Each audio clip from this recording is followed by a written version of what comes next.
Super exclusive news చూస్తున్నాం. YS Jaganmohan Reddy మరోసారి తన మార్కును రాజకీయాల పదును పెట్టారు. ఇక జువ్వలదిన్నె పర్యటనలో సాగర్ డిఫెన్స్ కంపెనీని లక్ష్యంగా చేసుకుని అధికారంలోకి వస్తే తరిమేస్తానంటూ తీవ్ర హెచ్చరికలను జారీ చేశారు. మత్స్యకారుల భూములను కాపాడటానికి తన పోరాటమని ఆయన చెప్తున్నప్పటికీ రాష్ట్రానికి వస్తున్న పెట్టుబడులను బెదిరించే ఈ ధోరణిపై సర్వత్రా ఆందోళన వ్యక్తమవుతుంది. ఒకవైపు పేదల పక్షాన నిలబడటం ప్రతిపక్ష నేతగా ఆయన బాధ్యత, కానీ మరోవైపు వాస్తవాలను పూర్తిగా పరిశీలించకుండా ఒప్పందాలను రద్దు చేస్తామని ప్రకటించడం రాష్ట్ర పారిశ్రామిక విశ్వసనీయతను దెబ్బతీస్తోందని విశ్లేషకులు అభిప్రాయపడుతున్నారు. గతంలో ఇదే తరహా వైఖరితో విమర్శలు ఎదుర్కొన్న జగన్ ఓటమి తర్వాత కూడా తన పంతా మార్చుకోకపోవడం ఇప్పుడు రాజకీయ వర్గాల్లో హాట్ టాపిక్ గా మారింది.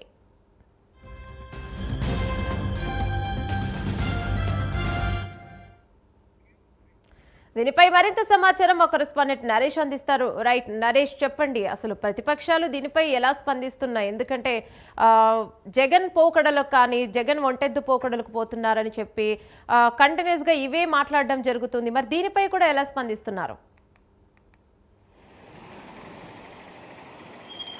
అంటే ఇక్కడ మనం ప్రధానంగా ఒకటే చూసుకోవాలా, మాజీ ముఖ్యమంత్రి వైఎస్ జగన్మోహన్ రెడ్డి నిన్న జువల్దిన్నె ఫిషింగ్ హార్బర్కు సంబంధించినటువంటి మత్స్యకారులతో కూడా ముఖాముఖి కార్యక్రమాన్ని కూడా ఏర్పాటు చేసుకున్నారు. అంటే ఇందులో ప్రధానంగా కూడా ఇటీవల కాలంలో 4 బోట్లు మిస్సింగ్ తమిళనాడుకు చెందడంతో అక్కడ కొంత ఉద్రిక్త పరిస్థితులు అయితే నములుకున్నాయని చెప్పుకోవాలి. దాదాపు 164 గ్రామాల మత్స్యకారులంతా కూడా ఏకమయ్యారు. ఇటు టీడీపీకి సంబంధించినటువంటి కొంతమంది పొలిటికల్ ఇష్యూ నేపథ్యంలోనే ఈ 4 బోట్లు మిస్ అవడంతో ఒక్కసారిగా కూడా ఇది రాజకీయ రంగు పులుముకుందని చెప్పుకోవాలి. అయితే ఈ నేపథ్యంలోనే వైఎస్ జగన్మోహన్ రెడ్డి, మాజీ ముఖ్యమంత్రి అయినటువంటి జగన్మోహన్ రెడ్డి నిన్న మత్స్యకారులతో మాట్లాడడం జరిగింది. మత్స్యకారులతో మాట్లాడేటప్పుడు వాళ్ళ యొక్క బాధలు, స్థితిగతులు చెప్తున్నారు. అయితే ఆ మత్స్యకారులు మాట్లాడినటువంటి మాటలకు జవాబుదారిగా కూడా మాజీ ముఖ్యమంత్రి అక్కడే సిట్టింగ్లో కూర్చొని వాళ్ళతో కూడా మాట్లాడడం జరిగింది.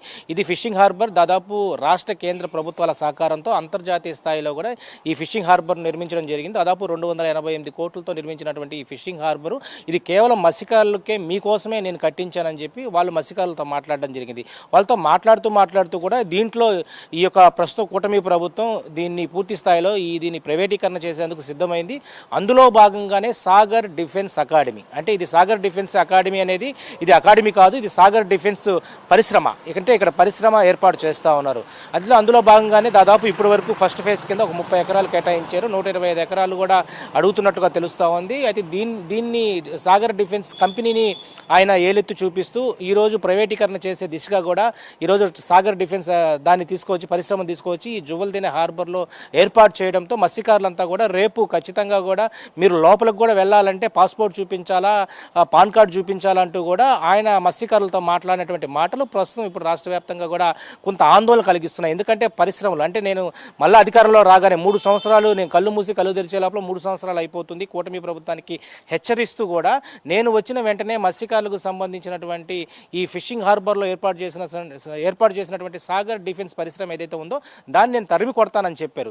అంటే ఈరోజు తరిమి కొడతామని చెప్పడంతో, అంటే అధికారంలోకి రాగానే ఈ పరిశ్రమను తరిమి కొడతామని చెప్పడంతో ఇప్పటికే రాష్ట్ర వ్యాప్తంగా కూడా పెట్టుబడులు పెట్టేందుకు పారిశ్రామికవేత్తలు చాలా మంది వస్తూ ఉన్నారు. ఈరోజు వైజాగ్ చూసుకోవచ్చు, అదేవిధంగా మనం అమరావతి చూసుకోవచ్చు, అదేవిధంగా మొత్తం ప్రతి జిల్లాలో కూడా ఈరోజు పరిశ్రమల స్థాపనకు పరిశ్రమవేత్తలు దాదాపు పక్క రాష్ట్రాల నుంచి కూడా ఇక్కడికి వస్తూ ఉన్నారు. మరి పెద్ద పెద్ద పరిశ్రమలు కూడా స్థాపించేందుకు ఈరోజు సిద్ధపడుతుంటే ఈరోజు నేను వచ్చిన తర్వాత, అధికారంలో వచ్చిన తర్వాత ఈ సాగర్ డిఫెన్స్ పరిశ్రమ ఏదైతే ఉందో దాన్ని నేను వెంటనే పంపించేస్తాను, వెంటనే తొలగించేస్తానని చెప్పి వాళ్ళకి హామీ ఇచ్చారు. అంటే ఇక్కడ పారిశ్రామికవేత్తలు రేపు ఏమి ఇవ్వబోతున్నారు సందేశం అనే దాని మీద కూడా రాజకీయ విశ్లేషకులు తలబట్టుకుంటున్నారు. ఒకవైపు రాష్ట్ర అభివృద్ధికి, పురోగతికి లాస్ట్ 5 years ఎంతో వెనకబడిపోయి 30 సంవత్సరాలు మళ్ళీ వెనకబడినటువంటి రాష్ట్రాన్ని మళ్ళీ కూటమి ప్రభుత్వం వచ్చిన తర్వాత వాటన్నిటిని కూడా పరుగులు పెడుతుంటే పరిశ్రమవేత్తలు ఎవరైతే ఉన్నారో ప్రతి ఒక్కరు కూడా ఇక్కడికి వస్తూ ఉంటే, మరి ఆయన ప్రభుత్వంలోకి వచ్చి, అంటే వైఎస్ జగన్మోహన్ రెడ్డి నేను ప్రభుత్వంలోకి వచ్చిన తర్వాత మళ్ళీ ఇలాంటి ఏదైతే పరిశ్రమలు ఉన్నాయో వాటన్నిటిని వెనక్కి పంపిస్తానంటే ఇది పరిశ్రమవేత్తలకు తలనొప్పిగా మారిందని చెప్పి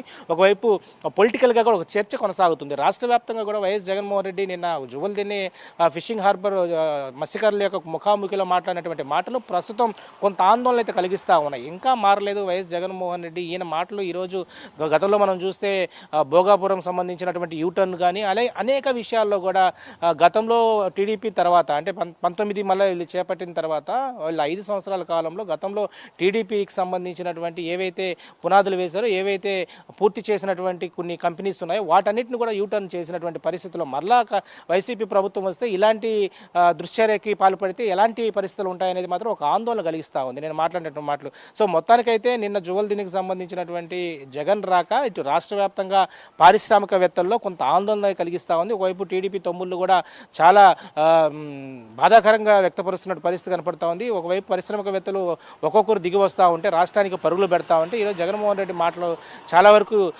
ఈ పారిశ్రామికవేత్తలను మళ్ళా వెనుదిరిగే విధంగా కూడా మాట్లాడుతుండడం సమంజసం కాదని చెప్పి ఒకవైపు టీడీపీ నేతలు అంటా ఉన్నారు, మరి కూటమి నేతలు కూడా అంటా ఉన్నారు. మరి దీని మీద ప్రత్యేకించి కూడా జగన్మోహన్ రెడ్డి ఏ స్టాండ్ తీసుకున్నారు, మత్స్యకారులతో మాట్లాడేటప్పుడు మత్స్యకారుల సమస్యలు మాట్లాడాలా, మత్స్యకారుల యొక్క ముఖాముఖిలో వాళ్ళ బాధలు స్థితిగతులు ఏదైతే అవసరమైతే వాళ్ళ షిప్స్ పడవలు పడవలకు సంబంధించి నేను కొంత ఆర్థిక సహాయం చేస్తాను, మీ అంటే నేను ఉంటాను, మీ సమస్యలకు నేనే ఒక అండదండలుగా ఒక అన్నగా నేను నిలబడతానని చెప్పాల్సింది పోయి వాళ్ళకి ఇక్కడ ఉన్నటువంటి పరిశ్రమ వచ్చింది ఆ పరిశ్రమ నేను వెనక పంపిస్తాను, రేపు మనం వచ్చిన తర్వాత మందే 3 సంవత్సరాలు కళ్ళు మూసుకోవనండి, మీకు అన్ని విధాలుగా కూడా నేను అండగా ఉంటానని చెప్పి ఈ మాటలు ప్రస్తుతం ఒక రాష్ట్ర వ్యాప్తంగా కూడా చర్చ అయితే దారితీస్తుందని చెప్పుకోవాలా.